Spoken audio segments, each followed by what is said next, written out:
Hey,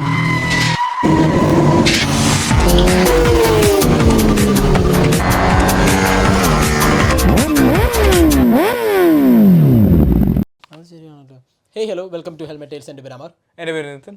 Welcome to episode 5. Le Mans G P, France G P, French G P. ഫാബിയുടെയും സാർക്കോടെയും സ്വന്തം home turf. Yes, one of the hardest tracks to make an overtake. അതെ അതെ അതെ. ഭയങ്കര narrow ട്രാക്കാണ്. ഇവിടെ overtake ചെയ്യാൻ ഭയങ്കര പാടാണ്. ഒന്ന് കുത്തിക്കയറ്റി മാത്രമേ ഓവർടേക്ക് ചെയ്യാൻ പറ്റത്തുള്ളൂ. അത് നമ്മൾ കുറേ കണ്ടായിരുന്നു. ഈ ജീപ്പിലെ പ്രത്യേകത എന്ന് വെച്ച് കഴിഞ്ഞാൽ മാർട്ടിൻ തിരിച്ചു വന്നു, മാർക്കസ് തിരിച്ചു പോയി. നമ്മൾ പറഞ്ഞ പോലെ മാർട്ടിനും മാർക്കസും ഒരു സീസോടെ രണ്ടറ്റവാ. ഒരാൾ വരുമ്പോൾ ഒരാൾ താഴെ പോകും, ഒരാൾ തിരിച്ചു വരുമ്പോൾ ഒരാൾ വീട്ടിൽ പോകും. കഴിഞ്ഞ സീസണിൽ മാർക്കസ് പൊങ്ങി വന്നപ്പോൾ മാർട്ടിൻ വീട്ടിൽ പോയിരുന്നു. മാർട്ടിൻ പൊങ്ങി വന്നപ്പോൾ മാർക്കസ് വീട്ടിൽ പോയി. കോൺസ്പിറസി തിയറി 1, ഇവർ രണ്ടും ഒരാളാ. ഇവർക്ക് ഒരുമിച്ച് പെർഫോം ചെയ്യാം. അതെ, കുമ്പിടി മാർക്കസും മറ്റേ ഭരതനാട്യത്തിലെ പോലെ അവിടെയും കണ്ടു ഇവിടെയും കണ്ടു. എന്റെ അച്ഛനെ കൊണ്ട് അങ്ങനെയൊക്കെ പറ്റും. അപ്പൊ ChatGPT നോക്കണം. അല്ല, രണ്ടുപേരും ഇങ്ങനെ ക്യാമറ കാണിച്ചിട്ട് അടുത്ത ക്യാമറ പോകുന്നത് മാർക്കസിന്റെ അച്ഛന്റെ ഫോട്ടോ. അല്ല, സംഭവം അലക്സ് മാർക്കസ് താഴെ പോയി. അപ്പൊ ഇവര് മൂന്നുപേരും ഒരാളോ? അല്ല, മാർക്കസിനും ഈ ഹൊറയും ഓൾമോസ്റ്റ് സെയിം ഹൈറ്റ് ഒക്കെ തന്നെ കേട്ടോ. പറയാൻ പറ്റത്തില്ല ഇവരിനി ഒരാളാണോ. രണ്ടുപേരും കട്ട ഫിറ്റുമാണ്. മറ്റേ ഒരാൾക്ക് ഷോൾഡർ ഇല്ലെങ്കിൽ ഒരാൾക്ക് ലങ്സ് ഇല്ല. മറ്റേ ഇത് പറയുന്ന പോലെ രണ്ടുപേരും സ്പെയിനിന്നാണല്ലോ. മാർക്കസിന്റെ അച്ഛൻ ഞങ്ങളുടെ അച്ഛന് മറ്റേ അവിടെ ചായക്കട ഉണ്ടായിരുന്നു. അപ്പൊ back to race. Greatest comeback and greatest go back ആയിരുന്നു. അതെ അതെ. ഇനി തിരിച്ചു വരുമോന്ന് അറിയാത്തൊരു ഗോ ബാക്കും. ലൈക്ക് ഞാൻ ഇത്തവണ ഈ സീസൺ നമ്മൾ ഇത് ചെയ്ത് തുടങ്ങിയപ്പോൾ തന്നെ പറഞ്ഞായിരുന്നു. ശരിയാണ്, ആദ്യത്തെ കുറച്ച് റേസ് ചെയ്യുമ്പം ഓർഹെ മാർട്ടിൻ തിരിച്ചു വരാൻ ചാൻസ് ഉണ്ട്. ശരിയാണ്, അതിന്റെ ഒരു ഇതാണ് ഇന്നലെ കണ്ടത്. സ്പ്രിന്റും ജയിച്ചു. അതെ, നമ്മുടെ മെയിൻ റേസും ജയിച്ചു. രണ്ടും പോൾ പൊസിഷനിൽ നിന്നും അല്ല സ്റ്റാർട്ട് ചെയ്തിരിക്കുന്നത്. അതാണ് പറയാനുള്ളത്. സ്പ്രിന്റില് ലൈക്ക് പഴയ മാർട്ടിൻ മറ്റേ എന്ന് വെച്ചാൽ മാർട്ടിന്റെ പരിപാടി എന്ന് പറഞ്ഞു കഴിഞ്ഞാൽ പുള്ളി ആദ്യം ഭയങ്കര അഗ്രസീവ് ആണ്. എങ്ങനെയെങ്കിലും കുത്തി കയറ്റി ഫ്രണ്ടിൽ കയറാൻ നോക്കും. അത് കഴിഞ്ഞിട്ട് പുള്ളി ആ പൊസിഷൻ മെയിൻറ്റെയിൻ ചെയ്യാൻ നോക്കും. ലൈക്ക് ഫസ്റ്റ് സ്പ്രിന്റ് റേസിൽ പുള്ളിയുടെ പോൾ പൊസിഷൻ സ്റ്റാർട്ടിംഗ് ഗ്രിഡിൽ 7th ആയിരുന്നു. തേർഡ് കോർണർ ഫസ്റ്റ് ആയി. അത് സെക്കൻഡ് കോർണറിൽ ഔട്ട് സൈഡിൽ കൂടെ കയറി തേർഡ് കോർണറിൽ ഇൻസൈഡിൽ കൂടെ വന്നു. അതിന് പിൻ പോയിന്റ് പെർഫെക്ഷൻ. മറ്റേ ബോൾസ് സ്റ്റീൽ ബോൾസ് എന്നൊക്കെ പറയുന്ന പോലെ സ്റ്റീൽ ഓഫ് ബോൾസ്. വൺസ് അല്ല, അവൻ പറയാ steel of balls, balls of steel. പക്ഷെ അവൻ നേരെ മറിഞ്ഞു. അവനറിയാലോ അവരുടെ ഈ അക്ഷരാഭ്യാസം ഇല്ലാത്ത ടെർമിനേറ്റർ. അപ്പൊ Martin like one of the greatest comeback. പുള്ളിയുടെ ലൈക്ക് 2024 അവസാനത്തെ റേസ് കഴിഞ്ഞിട്ട് പിന്നെ ആദ്യമായിട്ട് ജയിക്കുന്നതാണ്. ഇന്തോനേഷ്യ എവിടെയായിരുന്നു മറന്നുപോയി. എന്തോ 500 സംതിങ് ഡേയ്സ് കഴിഞ്ഞിട്ടാ ഫസ്റ്റ് റേസ് മെയിൻ റേസ്. ഈ ജിപിക്ക് വേറൊരു പ്രത്യേകത ഇവിടെ ഉണ്ട്. 2012 ശേഷം ആദ്യമായിട്ട് ഒരു Japanese rider podium. Ogura Aprilia track ഹൗസിൽ നിന്ന് കോൺട്രാക്ട് മാറിയേ മഹേ പോവാ എന്നാ കേട്ടെ. അപ്പോ ലൈക്ക് സുഭാഷിന്റെ അവസ്ഥ അതാ മറ്റേ ഫാബിയോ പറയുന്നത്. ഇത് ആദ്യം ഒരു ബുദ്ധിമുട്ടൊക്കെ കാണും, പിന്നെ ശീലവും. അപ്പൊ ടോപ്രാക്ക് സൈഡിൽ ആദ്യം എനിക്ക് നല്ല ബുദ്ധിമുട്ടായിരുന്നു. ഞാൻ ഇത്രയും നാള് ബാക്കി വണ്ടീന്റെ ടൈലൊക്കെ എങ്ങനെ ഇരിക്കാതെ കണ്ടിട്ടില്ലത്. ഇപ്പൊ ഞാൻ വല്ലാതെ കാണുന്നത്. കഴിഞ്ഞ ദിവസം പറഞ്ഞു ഇടക്കിടക്ക് എന്റെ സ്വന്തം വണ്ടിയിൽ തന്നെ കാണും ആരാ ജാക്ക് ഫ്രണ്ടിൽ. കഴിഞ്ഞ ദിവസം പറഞ്ഞു ടോപ്രാക്ക്, പണ്ടത്തെ പോലെ ഒന്നും അല്ല ഞാനിപ്പോ ഓടിക്കുന്നത്, വേൾഡ് സൂപ്പർ ബൈക്കിലെ പോലെ അല്ല, വേറെ രീതിയിലൊക്കെയായിരുന്നു. പക്ഷേ ആക്ച്വലി ടോപ്രാക്ക് എന്നോട് ചോദിച്ചാൽ ഞാൻ ഉദ്ദേശിച്ചതിനേക്കാൾ നന്നായിട്ട് പെർഫോം ചെയ്യുന്നുണ്ട്. Limited by the motorcycle. ശരി, അതൊരു പോയിന്റ് ആണ്. ഇതില് ഈ ടോപ്പ് സ്പീഡില് ഇവര് മറ്റേ പാസ് ചെയ്യുന്ന ഒരു സ്ഥലമുണ്ട്, ഈ ടോപ്പ് സ്പീഡ് റെക്കോർഡ് ചെയ്യുന്നത്. അപ്പൊ സ്പീഡ് ട്രാപ്പ് എന്നാണ് അതിന് പറയുന്നത്. അപ്പൊ ആ സ്പീഡ് ട്രാപ്പിൽ കൂടെ പാസ് ചെയ്യുമ്പം യമഹ ബാക്കി ബൈക്സിനെ വെച്ച് നോക്കുമ്പോൾ 8 കിലോമീറ്റർ സ്ലോവർ ആണ്. അത്രയ്ക്ക് ഡെഫിസിറ്റ്. കാരണം ഇന്നലെ മെയിൻ റേസിൽ ഫാബിയോ ലൈക്ക് ഇനിഷ്യൽ ലാപ്സിൽ നന്നായിട്ട് ഫൈറ്റ് ചെയ്തായിരുന്നു ആ സെക്കൻഡ് പൊസിഷൻ. ലൈക്ക് KTM വരെ കയറിപ്പോയി. KTM is the second worst bike this year. അതുവരെ കയറിപ്പോയി. അത് കയറിപ്പോയിട്ട് എല്ലാവരും കയറിപ്പോയി. അതെ, ഫിഫ്ത്ത്. പക്ഷെ ഫാബിയോ വാസ് ഹാപ്പി, ലൈക്ക് ഈ വീക്കെൻഡ് ഇത്രയും ഇതേപോലെ ഇതിന്റെ അടുത്തൊന്നും ഞാൻ ഫൈറ്റ് ചെയ്തിട്ടില്ല. സാധാരണ 10ന് ശേഷമുള്ള പൊസിഷനുകളിലൊക്കെ ആയിരുന്നു. എനിക്ക് പുള്ളിയുടെ ഇത്തവണത്തെ സ്യൂട്ടിന്റെ ഹെൽമെറ്റിന്റെയും ബൈക്കിന്റെ ഡിസൈൻ ഒക്കെ ഇഷ്ടമാണ്. എനിക്ക് ലിറ്ററലി കാണുമ്പോൾ അതെന്തോ തോന്നിയെന്നറിയോ, മറ്റേ മോൺസ്റ്ററിന്റെ ഒരു സ്പെഷ്യൽ എഡിഷൻ ജ്യൂസ് വരുമല്ലോ ഇടയ്ക്ക്, ഇത് ഡ്രിങ്ക് വരുമല്ലോ, അതിന്റെ അതേ കളറ്, മറ്റേ കളർഫുൾ ആയിട്ട് കുറച്ച്, അതെ, പക്ഷെ കൊള്ളായിരുന്നു, നല്ലായിരുന്നു. ലൈക്ക് ഞാൻ പക്ഷെ ഇത് മാർട്ടിൻ ഇത്തവണ ഒരു രക്ഷ, ലൈക്ക് ഐ മീൻ ലൈക്ക് മാർട്ടിനെ കുറിച്ച് ഞാൻ പറയാൻ കാരണം 2026 ബൈക്ക് എൻ്റെ ഫുൾ ഡെവലപ്പ് ചെയ്തിരിക്കുന്ന ബെസക്കിയുടെ ഇൻപുട്ട് വെച്ചിട്ടാണ്. അതിൽ മാർട്ടിൻ ഈ സീസണിലും പ്രീ സീസൺ ടെസ്റ്റിംഗ് ഒന്നും ചെയ്തിട്ടില്ല. അപ്പൊ അവിടെയാണ് പുള്ളി as a world champion why we regard him as a really good rider. പുള്ളി അടുത്ത പ്രാവശ്യം one of the best riders why we consider him. അത് ഷോക്കേസ് ചെയ്യുന്ന ഒരു സാധനം അതാണ്. ലൈക്ക് എന്ന് വെച്ചാൽ വേറൊരാളുടെ ഇൻപുട്ടിന് അയാൾക്ക് ടൈലർ മെയ്ഡ് ചെയ്ത പോലത്തെ ഒരു വണ്ടിയില് ലൈക്ക് ഈ main first thing like 7th പൊസിഷനിന്ന് 3rd കോർണർ എത്തിയപ്പോഴത്തേക്ക് റേസ് സ്റ്റാർട്ട് ചെയ്ത 3rd കോർണർ ഫസ്റ്റ്, അതും ഓവർടേക്ക് ചെയ്യാൻ ഭയങ്കര ഡിഫിക്കൽട്ട് ആയിട്ടുള്ള ഒരു ട്രാക്കിൽ.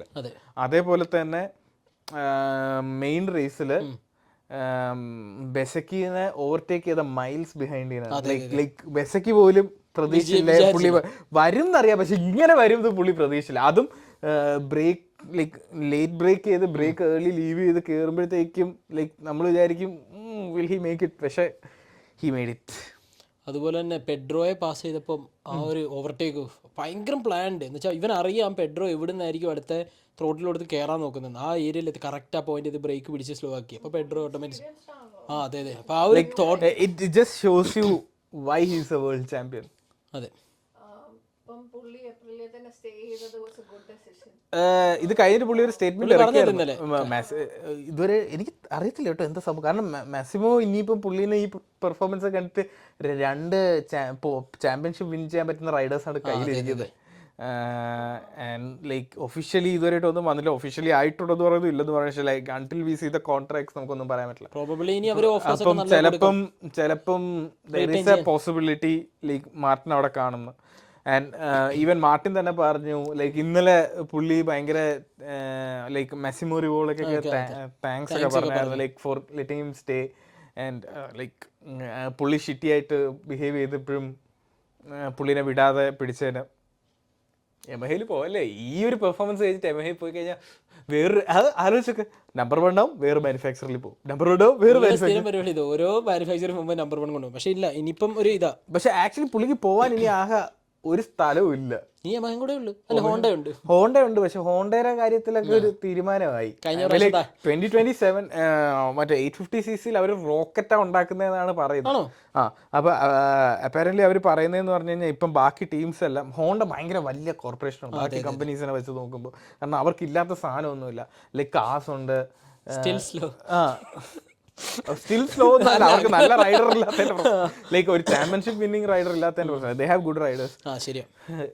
ഈ ഒരു അത് പറഞ്ഞപ്പോൾ ആ സ്റ്റേറ്റ്മെന്റ് പറഞ്ഞപ്പോൾ ഞാൻ മിററിനെ ഒന്ന് ഓർത്തു. എന്നാലും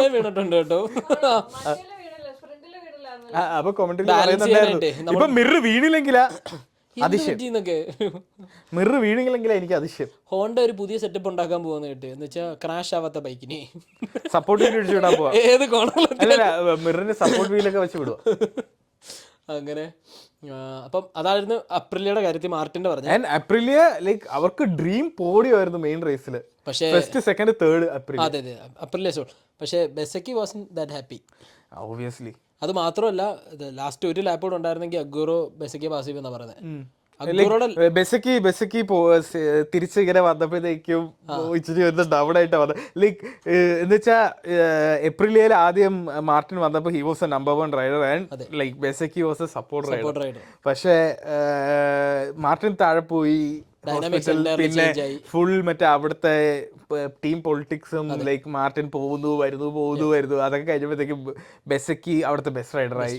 പിന്നെ പുള്ളി പറയുന്ന പോലെ ബൈക്ക് ഡെവലപ്പായി. പക്ഷെ ഇപ്പൊ നോക്കുമ്പോഴത്തേക്കും പുള്ളിക്ക് വേണ്ടി ഡെവലപ്പ് ചെയ്ത ബൈക്കില് പുള്ളിനെ ലൈക്ക് ഒന്നും അല്ലാതെ ആക്കിയാണ് മാർട്ടിൻ കഴിഞ്ഞ റേസിൽ ഫ്രണ്ടിൽ കയറിയത്. ഇന്നലത്തേന് മുന്നേ വരെ ബെസക്കി ആയിരിക്കണം എന്തായാലും അപ്രിലിയുടെ ഫസ്റ്റ് മെയിൻ റൈഡർ. അതെ, ഇന്നലത്തേന് ശേഷം അതൊരു ചെറിയൊരു കൺഫ്യൂഷനിലാണ്. ഒരു പോയിന്റ് വ്യത്യാസം. 2-3 റേസും കൂടെ കഴിയട്ടെ. അതെ അതെ. ബെസയ്ക്ക് ഇപ്പോഴത്തെ പ്രശ്നം എന്ന് പറഞ്ഞു കഴിഞ്ഞാൽ 2024 പെക്കോരെ പ്രശ്നം. ആ സ്പ്രിന്റ് റേസസ് പുള്ളി ക്രാഷ് ആവുന്നുണ്ട്. അപ്പം സ്പ്രിന്റ് റേസസ് കൊണ്ട് മാത്രമായിരുന്നു മാർട്ടിൻ മറ്റേ പിടിച്ചത്. കാരണം മെയിൻ റേസിൽ വരുമ്പോൾ മാർട്ടിന് ഭയങ്കര ബേസ്റ്റ് ഓഫ് എനർജിയാണ്. അപ്പോൾ ഇനിഷ്യലി പുള്ളി കുറേ പുഷ് ചെയ്യും.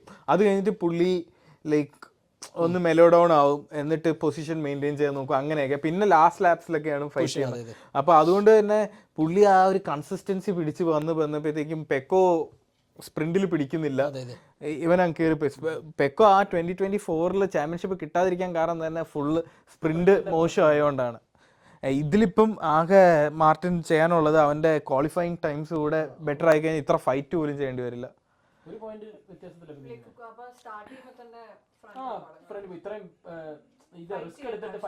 പക്ഷേ this season is turning out to be very interesting. ഇന്നലെ എല്ലാവരും വിചാരിച്ചു race will be not that great എന്ന്. കാരണം ഒന്ന് മാർക്കസ് ഇല്ല, even sprint race was in that like അത്ര നല്ലതല്ലായിരുന്നു. And the sad thing was മാർക്കസിന്റെ കാര്യം പറയുമ്പം നമുക്കൊരു ഇൻ നിയർ ഫ്യൂച്ചർ ഒരു ഇമിനന്റ് റിട്ടയർമെന്റ് മേ ബി കാണാൻ ചാൻസ് ഉണ്ട്. കാരണം ലൈക്ക് ഒരു ഏലിയനാണ് എന്ന് പറഞ്ഞാൽ പോലും there is a limit to what the body can take. വീണ്ടും സെയിം സ്ഥലം ഇഞ്ചേർഡ് ആകുന്നു, ആ സ്ക്രൂ വീണ്ടും നെർവ് ടച്ച് ചെയ്ത് പുള്ളി ആ വീക്കെൻഡ് തുടങ്ങിയപ്പോൾ തന്നെ ഓൾറെഡി മാർക്കസ് പറഞ്ഞിട്ടുണ്ടായിരുന്നു പുള്ളിക്ക് റേസ് സ്പേസ് ഇല്ലെന്ന്. പക്ഷെ എന്നിട്ടും പോയിട്ട് പുള്ളി മറ്റേ ഒരു ലാപ്പ് റെക്കോർഡ് ഇട്ട് ഒറ്റ ലാപ്പ്. അതിലെ പെക്കോരെ പോകാൻ കാണാറുണ്ട്. മറ്റേ ഡേവിഡ് ടർണോസ് ഒക്കെ എന്താ ഇത് എന്നുള്ളൊരു.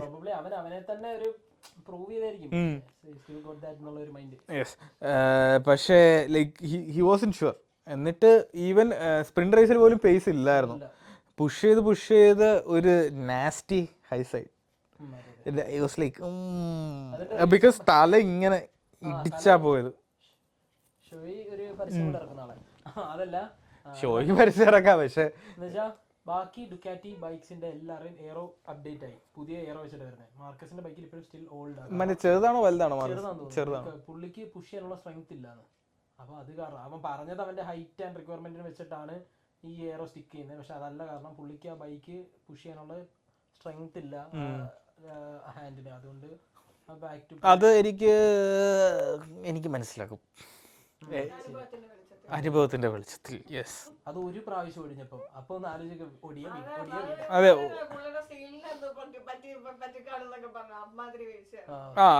സ്ക്രൂ ആക്ച്വലി ഇരുന്ന സ്ഥലത്ത് നിന്ന് ഇളകി എന്തോ ബെൻഡായി നെർവ് ടച്ച് ചെയ്യുക. അപ്പൊ ഓൾറെഡി അതുണ്ടായിരുന്നു. ഓൾറെഡി ഉള്ളതാ. ഇത് പറഞ്ഞപ്പോഴാണ് എനിക്ക് പെട്ടെന്ന് മോട്ടോജിപ്പ് ഡബിൾ സർജറി എന്തോ ഉണ്ടായിരുന്നു. ഇന്നലെ പുള്ളിയുടെ ചെറിയ കുഞ്ഞുവിരല ഒടിഞ്ഞേ. ഇപ്പൊ പുള്ളി മീൻസ് ഇതിന് ശേഷം പറഞ്ഞ ഇന്റർവ്യൂന്ന് പറഞ്ഞാൽ അത് കുഴപ്പമില്ല, അതില്ലെങ്കിൽ നമുക്ക് ബൈക്ക് കറക്റ്റ് ആയിട്ട് ഓടിക്കാൻ പറ്റും, അതുകൊണ്ട് അത് സീനില്ല, ഇതൊന്നും റെഡിയാക്കിയിട്ട് പറഞ്ഞത്. അപ്പൊ അത്ര അവര് ചിന്തിക്കുന്ന തന്നെ ഇതാണ്. ഓക്കെ, എനിക്ക് ഇത് കൊണ്ട് ബൈക്ക് ഓടിക്കാൻ ആവശ്യമുണ്ടോ, ഇല്ലെങ്കിൽ ഓക്കെ. സിൽവൻ കൊണ്ടോളി ഇന്നലെ പറഞ്ഞിട്ട് അത് ചെറിയ സാധനം, അതൊക്കെ പെട്ടെന്ന് റെഡി ആക്കിക്കോളൂ. ലൈക്ക് ഫോർ മാർക്കസ് ബ്രദേഴ്സിന് ഭയങ്കര ബാഡ് വീക്കെൻഡ് ആയിരുന്നു. ലൈക്ക് ഈവൻ അലക്സ് മാർക്കസ് പോലും ലൈക്ക് ബൈക്കിൽ കുടുങ്ങിപ്പോയി വീണപ്പം. അയാളുടെ കൈ ഹാൻഡില് ജാമായി. അപ്പം ഇഞ്ചറി ഉണ്ടോന്ന് എനിക്കറിയില്ല. പക്ഷെ മാർട്ടിൻ എന്റെ ടോപ്പ് റൈഡർ ആയിരുന്നു ഈ weekend. Second best rider Ogura. Even Ogura ഒന്നും കൂടെ ആ ഒരു റേസ് പേസും ലേറ്റ് റേസ് പേസ് ഇച്ചിരി കൂടെ സത്യത്തിൽ ചെയ്യേണ്ടതെന്നറിയോ, നന്നായിട്ട് കുറച്ചുകൂടെ ക്വാളിഫയിങ് ശ്രദ്ധിച്ച് കറക്റ്റ് ആയി കഴിഞ്ഞാൽ പുള്ളി അടിപൊളിയാണ്. പുള്ളി I need to learn English, അല്ല I need to learn Italian. കാരണം അപ്പുറത്ത് ബെസയ്ക്കും മാർട്ടിനും. പക്ഷെ പുള്ളി ഉണ്ടല്ലോ ഒരു ഇൻട്രോവേർട്ടിന്റെ അങ്ങ് അറ്റന്നൊക്കെ പറയുന്നല്ലോ. ഇത് ജയിച്ചു കഴിയുമ്പോൾ ഒരു ചെറിയ ചിരി, അതാണ് പുള്ളിയുടെ കരിയർ നമുക്ക് കിട്ടാവുന്ന ഏറ്റവും വലിയ ചിരി, ഏറ്റവും വലിയ ഹാപ്പിനെസ് മൊമെന്റ്. പുള്ളി ഒരു ഇൻവെർട്ടറാണ്. പക്ഷെ പുള്ളി കൊള്ളാം. എനിക്ക് പിന്നെ ഒബിയസ്ലി എന്റെ ഫാബിയോ കോട്രാറോ എങ്ങനെയാ ആ വണ്ടി ഇങ്ങനെ ഫ്രണ്ടിലൊക്കെ കൊണ്ടുപോകുന്നതെന്ന് അറിയത്തില്ല. കാരണം ബാക്കി എല്ലാം മറ്റേ 16, 17 ഇതിലൊക്കെ കിടക്കുന്നത്. അതാണ് ഫാബിയോ ആക്ച്വലി പുതിയൊരു ബൈക്ക് നോക്കുന്ന കാര്യം നല്ലതായിരിക്കും. അത് പറഞ്ഞപ്പോഴാണ് മറ്റേ ഫാബിയോ ഉണ്ടല്ലോ, ജിന്നന്റോണിയോ KTM സയൻസ് സീസണിലേക്ക് KTM സയൻസ്. അപ്പൊ ആരായിരിക്കും VR46 പോകുന്നതാ? VR46 ആര് പോകും? മോർബി എന്തായാലും പോകുന്നു തോന്നുന്നില്ല അവിടെ. പെക്കോ ബെക്നായ അറിയില്ല. പെക്കോ അപ്രിലേ പോവാന്നൊക്കെ പറയുന്നത്. ഒന്നും പറയാൻ പറ്റില്ല. ഒരു അല്ല ആക്ച്വലി ഈ കോൺട്രാക്ട് ഒന്നും സൈൻ ചെയ്തിട്ടില്ല. ഓപ്ഷൻസ് ഒക്കെ ആണ്. ചിലപ്പോൾ എനിക്ക് തോന്നുന്നു, എനിക്ക് ഇപ്പോഴത്തെ ഒരു ഇത് പോക്ക് കണ്ടിട്ട് ഏപ്രിലിയ മാർട്ടിനെ റീറ്റെയിൻ ചെയ്യാനുള്ള ഒരു ചാൻസ് ഉണ്ട്. മാർട്ടിൻ കീനാണെങ്കിൽ മാർട്ടിന് ഏപ്രിലിൽ നിൽക്കാനുള്ള ഒരു ഓപ്ഷൻ കാണും. മാർട്ടിൻ കീൻ അല്ലെങ്കിൽ അവൻ മണ്ടന ആണ്. പക്ഷെ ലൈക്ക് പേഴ്സണൽ റിലേഷൻഷിപ്സ് ഭയങ്കര ഡാമേജ്ഡ് ആണ്. KTMലോട്ട് പുള്ളിനെ കേട്ടില്ല. KTM പോകാനേ പറ്റില്ല. പിന്നെ പുള്ളിക്ക് പോകാനും താല്പര്യമില്ലായിരിക്കും. അവിടെ ചെന്നിട്ട് ഇപ്പൊ പ്രത്യേകിച്ച് സെക്കൻഡ് വേസ്റ്റ് ബൈക്കാണ് KTM. അത് പറഞ്ഞപ്പോ നമ്മള് പെഡ്രോ എങ്ങനെയാ, പെഡ്രോയും ഫാബിയോ ആ രണ്ട് ബൈക്സ് ഒക്കെ ഓടിക്കുന്നത് ഞങ്ങൾക്ക് അറിയത്തില്ല. കാരണം പെഡ്രോയുടെ മുഖമൊക്കെ ഒന്ന് കാണാമായിരുന്നല്ലേ, പറ്റാവുന്നതിന്റെ മാക്സിമം ഊറ്റിയെടുക്കുക. അപ്പം പുറകെ ഫാബിയോ ഉണ്ടായിരുന്നല്ലോ. ഫാബിയോ ഇതൊക്കെ കുറെ നാളായിട്ട് ചെയ്യുന്ന ഇതൊക്കെ കഴിഞ്ഞ ഏത് വർഷം 2021 ചാമ്പ്യൻ. പിന്നെ 21 ശേഷം ഞാൻ അനുഭവിക്കുന്നത് 21-ലും ആ ബൈക്ക് അല്ലായിരുന്നു ബെസ്റ്റ് ബൈക്ക് ഒന്നും. അഡ്ജസ്റ്റ് ചെയ്യാം, അത്രേ ഉള്ളായിരുന്നു. പക്ഷെ പിന്നെ Toprak also like doing really good. പക്ഷെ പക്ഷെ എനിക്ക് ഞാൻ മിറിനെ കുറെ ഡിഫെൻഡ് ചെയ്തു. പക്ഷെ മിറും റിൻസ് ഷുഡ് ഗോ. റിൻസിന്റെ 150th റിൻസ് പോവാണല്ലോ, അത് ഓൾറെഡി. കുപ്പിയൊക്കെ നമ്മൾ ചായ ഒക്കെ കുടിച്ചിട്ട് താഴെ ഇങ്ങനെ പറ്റി നിൽക്കുമ്പോൾ നമ്മളിങ്ങനെ റിൻസ് ചെയ്ത് കളയത്തില്ലേ, അടുത്ത വർഷം റിൻസ് ആയിട്ട് പോവാ. അടുത്ത വർഷത്തേക്ക് റിൻസ് ചെയ്ത് കളഞ്ഞു. അത് റിൻസ് അറിയുന്നതിന് മുമ്പ് വേറെ ആൾക്കാർ. അതെ, മറ്റേ ബ്രേക്കപ്പ് ആയതിനു ശേഷം നമ്മളറിയില്ല. മറ്റേ MotoGP ന്യൂസ് കണ്ടോണ്ടിരിക്കായിരുന്നു റിൻസ്. അന്നേരം എന്നത്തി പറഞ്ഞു അടുത്ത പ്രാവശ്യം അലക്സ് റിൻസ് ടീമില്ലല്ലേ. ഞാനല്ലേ അത്? ഞാനല്ലേ? അല്ല അതല്ല പുള്ളി അലക്സ് റിൻസ് ടീമിലില്ല. ഞാനല്ലേ അലക്സ് റിൻസ്? അത് ഞാനല്ലേ അലക്സ് റിൻസ്? അയ്യോ ഞാനില്ലേ. മില്ലറിന്റെ കാര്യം എനിക്കറിയത്തില്ല കേട്ടോ. മില്ലറ് ചിലപ്പോൾ ഡെവലപ്മെന്റ് റൈഡർ ആയിട്ട് പോകും. ചിലപ്പോൾ ടീമിൽ കാണുമെന്ന് എനിക്കറിയത്തില്ല. അല്ലെങ്കിൽ വല്ല വേൾഡ് സൂപ്പർ ബൈക്ക് വല്ലതും പോയിരിക്കും. ഓവറോൾ ഇതായിരുന്നു മാർക്കസ് ലൈക്ക് വി സെഡ്, ഒരു ചിലപ്പോൾ ഈ വർഷം അവസാനം വരെ റിട്ടയർമെന്റ്, അല്ലെങ്കിൽ ഈ വർഷം പുള്ളി ഇനി വന്നിട്ട് വലിയ തിരിച്ച് വന്നാലും ലൈക്ക് ചാമ്പ്യൻഷിപ്പിന് കിട്ടണം എന്നുള്ള രീതിയിലൊന്നും ഓടിക്കത്തില്ല. 2027 ഉള്ളൊരു പ്രിപ്പറേഷൻ ആയിട്ട് ഓടിക്കും. മേ ബി ലൈക്ക് ഈ വർഷം അവസാനം നമുക്ക് ചിലപ്പോൾ പുള്ളി റിട്ടയർ ആവുമെന്ന് കേൾക്കാം. ഇല്ലെങ്കിൽ 2027 പ്രോബബ്ലി ജസ്റ്റ് ആ പുതിയൊരു എറ ഒന്ന് ഓടിച്ചിട്ട്. അതെ, റോസി തൂങ്ങിക്കിടന്ന പോലെ പുള്ളിക്ക് പറഞ്ഞു ഇതന്നെയാ റോസിക്ക് പറ്റിയത്. ആ ഒരു 10 എന്നുള്ളത് 9. Rossi fan. ഇവ മറ്റേ ശിഷ്യനും ആശാനും കൂടെ പൂജ. പെക്കോ ബെഗ്നയും പൂജ ചെയ്യുന്നുണ്ട്.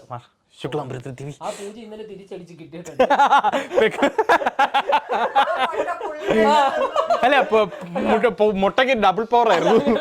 പുള്ളി ഓടിക്കുന്നതിനിടയ്ക്ക് കൂടോത്രം വലിച്ചെന്ന് ഓടിക്കുന്നിടയ്ക്ക് എന്തോ ഒരു മുട്ടയുടെ വളം ഇവിടെ ഒരെണ്ണം ഉണ്ടായിരുന്നു. ഒരു മുട്ട പോയി മറ്റേ ലൂസ്.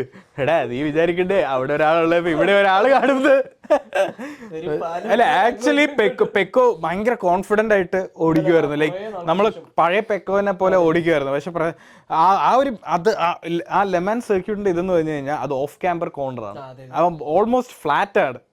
അപ്പം നമ്മൾ ഭയങ്കര അവിടെ ട്രെയിൽ ബ്രേക്ക് ചെയ്യാൻ പറ്റില്ല. പുള്ളി ട്രെയിൽ ബ്രേക്ക് ചെയ്ത് വന്ന് നേരെ പോയി. പുള്ളി അത് കഴിഞ്ഞിട്ട് പുള്ളി നടന്നു പോകുമ്പോഴത്തേക്ക് അവിടെ വഴിക്കണ്ട എല്ലാത്തിനും ചവിട്ടി.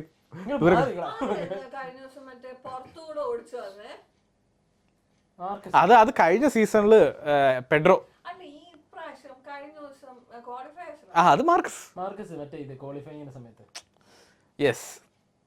അപ്പോ എനിക്ക് ഭയങ്കര ഇഷ്ടപ്പെട്ടു. കുറെ നാളിന് ശേഷം എന്റെ പോയി മാർട്ടിൻ. മെയിൻ റേസ് എന്റർടൈനിങ് ആയിരുന്നു. മോട്ടോ 3 2 ഭയങ്കര ഷോർ റേസ് ആണ്. യൂഷ്വലി മോട്ടോ 3 ആണ് ബെസ്റ്റ് റേസ്. കാണാൻ പറ്റുമെങ്കിൽ മോട്ടോ 3 ആണ് കാണേണ്ടത് if you want to see racing. ഇനി അടുത്ത കാറ്റലോണ്, ബാഴ്സലോണ, സ്പെയിൻ. അപ്കമിങ് വീക്കെൻഡ് കുറെ വീക്കെൻഡ് ഉണ്ടല്ലോ. പക്ഷെ മാർക്കസ് കാണില്ല അടുത്ത 2 GP. അല്ലാതെ വീട്ടിൽ നിന്ന് നടന്നു വരാവുന്ന സാധനമായിരുന്നു. അതെ. ഇനിയിപ്പോ നടക്കേണ്ട ആവശ്യമില്ല. ഇനിയിപ്പോ നടക്കാൻ പറ്റും തോന്നുള്ളൂ അനിയനും ചേട്ടൻ കുറച്ചാളത്തേക്ക്. എനിക്ക് തോന്നുന്നു ഇതിപ്പോ ലാസ്റ്റ് പറയാനൊരു കാര്യമില്ല, എന്നാലും പറയാ, എനിക്കത് ഈ മാർക്കസിന്റെ അനിയനും അലക്സും മാർക്കും ഒരുമിച്ച് താമസിച്ചാലേ ഇവർക്ക് രാശിയുള്ളൂ. എന്ന് സ്പ്ലിറ്റ് ആയാലും അവർക്ക് പണി. അപ്പൊ ശരി, കൂടെ കുറെ പേരെ കൂട്ടി ഇങ്ങനെയൊക്കെ പ്രശ്നം ഉണ്ടാവും, അത് മാറ്റാൻ വേണ്ടി നോക്കുന്നേ.